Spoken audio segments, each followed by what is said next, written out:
guys, it's Ashley from Ashley's Got Book Excitement, and I am here with my January wrap-up and my February TBR. Yay! So I did a really good job in reading in January, and I managed to finish 7 books, which was freaking amazing. Freaking amazing for me. Since I've usually been averaging about like 3 books, 4 books a month. Yeah, so I did really good in January, and I read some really good books, so I'm going to talk about them. I shall. The first book that I read in January was The Ice Princess by Camilla Lackberg.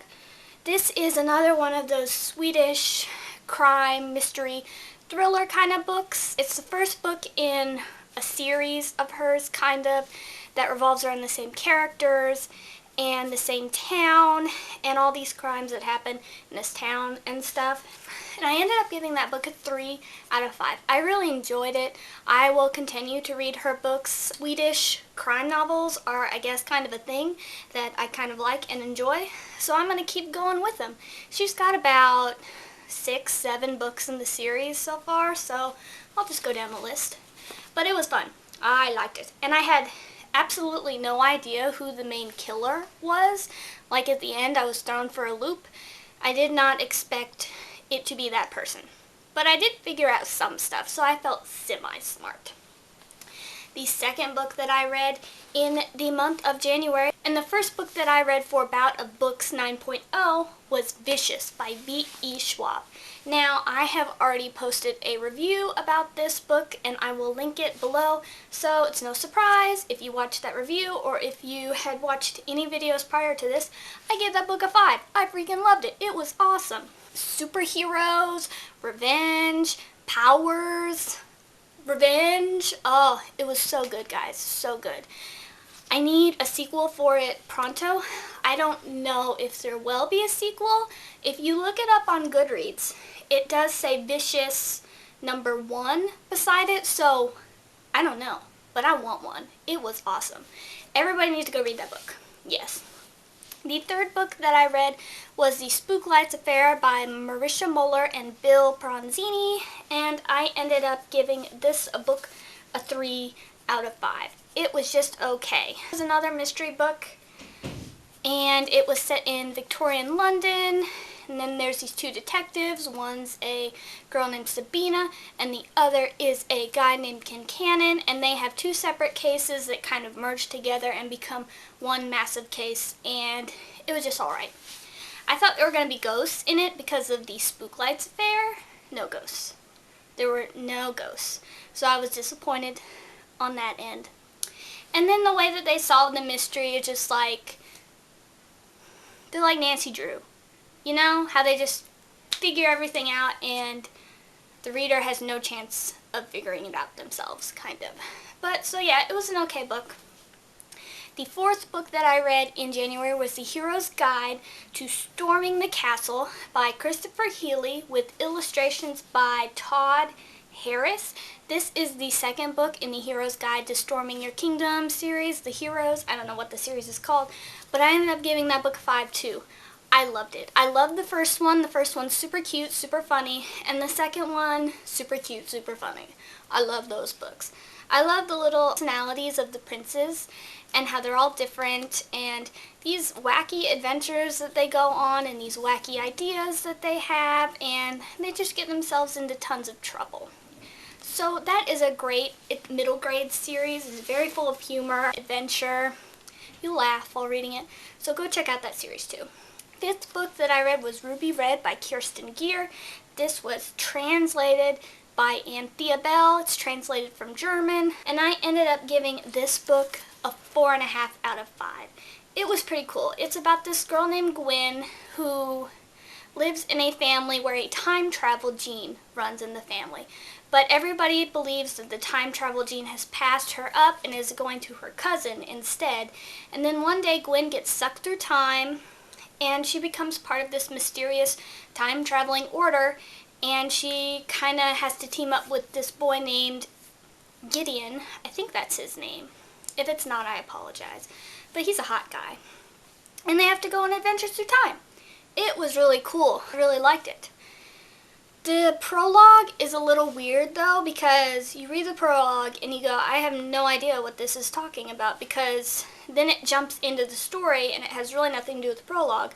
But then you read through the whole book and you read through the epilogue, and then the prologue starts to make sense, which was kind of cool.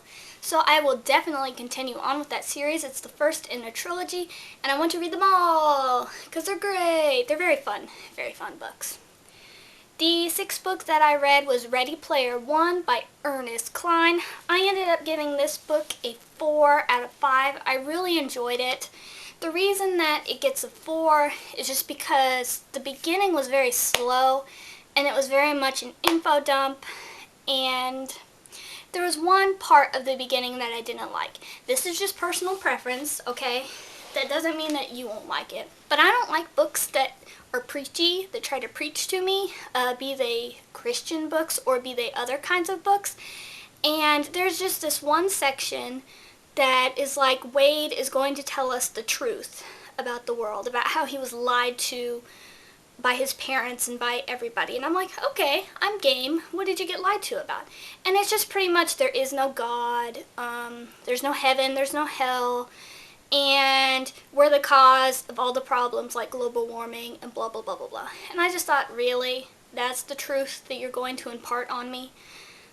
One, it had really nothing to do with the story. It was just added as an extra tidbit of nothing, really. So it didn't even have anything to do with the story, and it just, it just rubbed me the wrong way, because, and I know other people have complained about this, not in relation to this author, but in other authors where their personal beliefs kind of come in and ruin what you think of their work. And I just felt like, why did he have to include that in the story? And then it was just kind of hypocritical, because they made James Holiday out to be this kind of god, this inventor of the Oasis, and they studied his Anorak's Almanac like the Bible. So, and then they really did nothing to help the environment, because they were all just playing Oasis in their video game. You know, they never got out into the real world. So I don't know. I just didn't like that preachy bit of worthlessness. That's what it was to me. But I really enjoyed the rest of the book. Once I got past the first 50 or so boring pages, it was awesome. I loved it. This hunt to find this egg.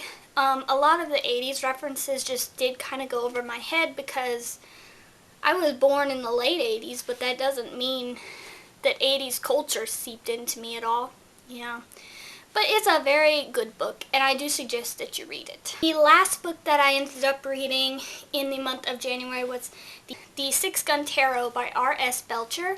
And this is a weird Western book about this town called Golgotha, and there's all these strange people that live there.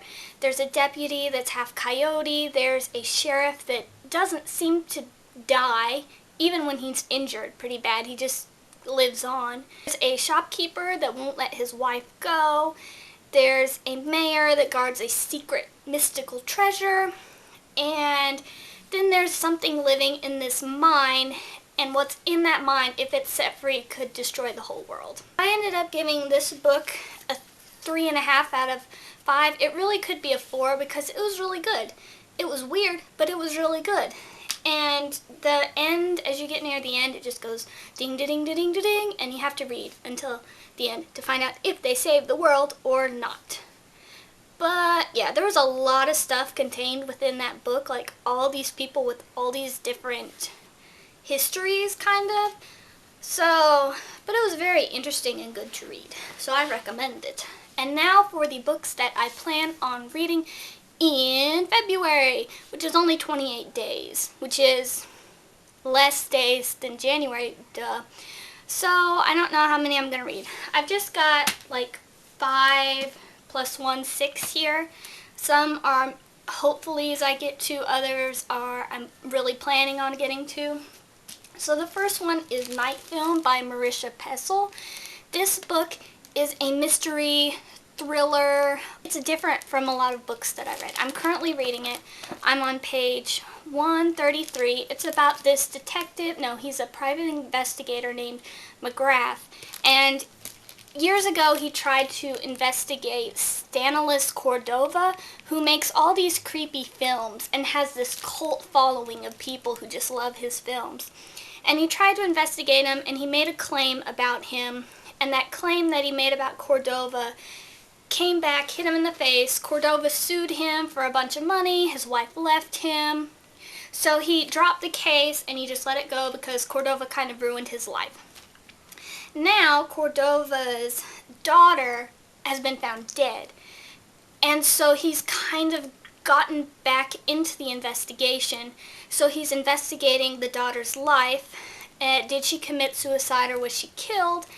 And it's just really good. It's not like many books that I've read before. It has the coolest thing ever, and I love it. It has all these pictures and emails, and it's like a smorgasbord of stuff. That's a word.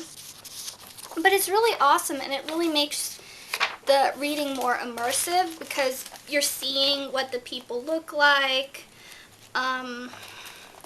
You're learning all this stuff about Cordova. You're entering this world. And it's just really cool. I love all these pictures, all these documents, all this everything. There's a creepy picture. I mean, there's a bunch of creepy pictures in here, but if I can find it. Yeah, look at that. How would you like that girl staring into your soul?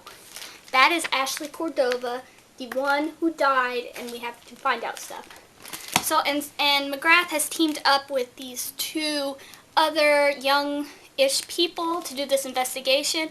And when I say teamed up, it's kind of like they tag along and he really can't do anything about it. But it's really good. I am really enjoying it. It's just taking me a while to read because it's 600 pages. Wow. But very good. It's not like many books I've read before. Then there's this thing called #AYearathon that some of my friends are hosting and doing. The first readathon in the AYearathon is Harry Potter, so anything Harry Potter or J.K. Rowling. So I thought I would try to read Harry Potter and the Sorcerer's Stone. The readathon runs from February 3rd to February 9th. So hopefully I'll get some reading done in this, maybe finish this book, I don't know, because I want to. Then I want to read Deadline by Mira Grant. This is the second book in the Feed series. The first book's Feed, second book is this, and then the third book is Blackout. It's in the Newsflesh trilogy, that's what it is. And it's about zombies. Zombies. I read the first book, I liked it, so now I want to read this book because I want to find out how the story goes on from the crazy ending of the first book. And I like zombies. Hollowed by Cynthia Hand. This is the second book in the Unearthly trilogy. It's about angels, and yeah, I want to read it. Invisible Murder by Lene Kaberbal and Agnet Frizz. This is another one of those Swedish crime mysteries, and I like those.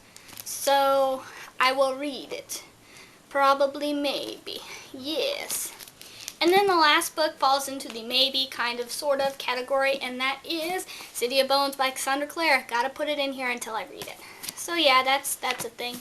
So that was my January wrap-up and my February TBR. If you make these videos, please, link me or tell me that you make these videos because I want to watch them. Yes, I like watching these types of videos. So that is that. Like, comment, subscribe. I will see you guys later. Bye.